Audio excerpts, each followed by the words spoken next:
Kicks, elbows, knees. But these are only 6 of the 8 limbs. The kick is a fundamental strike in Muay Thai. Like the jab in Western boxing, the kick is the long-range weapon of the sport. The kick's power comes from the torque generated by the rotation of the hips. It's the same principle that cracks a whip. Turning the hips just a few degrees forces the foot to travel a much greater distance and creates a lot of speed as it does. The longer the leg and quicker the rotation, the faster the kick. And unlike karate, Muay Thai fighters are also taught to strike with the hard bone of the shin.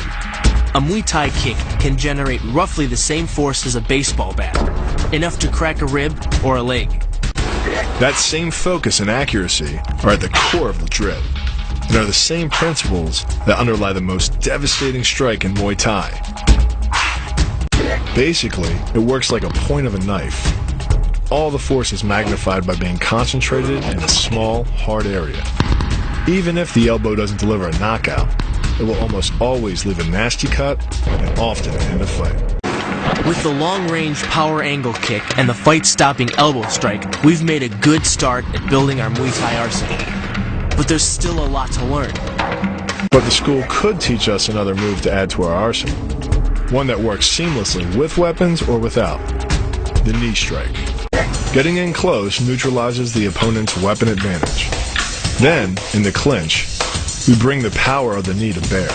Unlike the kick, which relies on rotation to create power, the knee gets its power from leverage. Pulling our opponent down as we drive the knee up can deliver up to 2.5 tons of force, enough to lift a car. It's not the arms, but the legs that drive our fists.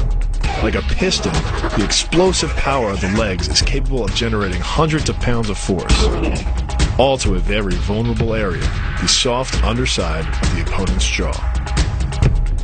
Like the Hanuman move, the flying knee relies on the explosive power of the legs. But rather than spread the power of our blow over 2 fists, it concentrates it into the spear point of the knee and combines it with the force of gravity. It's the equivalent of hitting our opponent in the chest with a sledgehammer. Kicks, elbows, knees. But these are only 6 of the 8 limbs.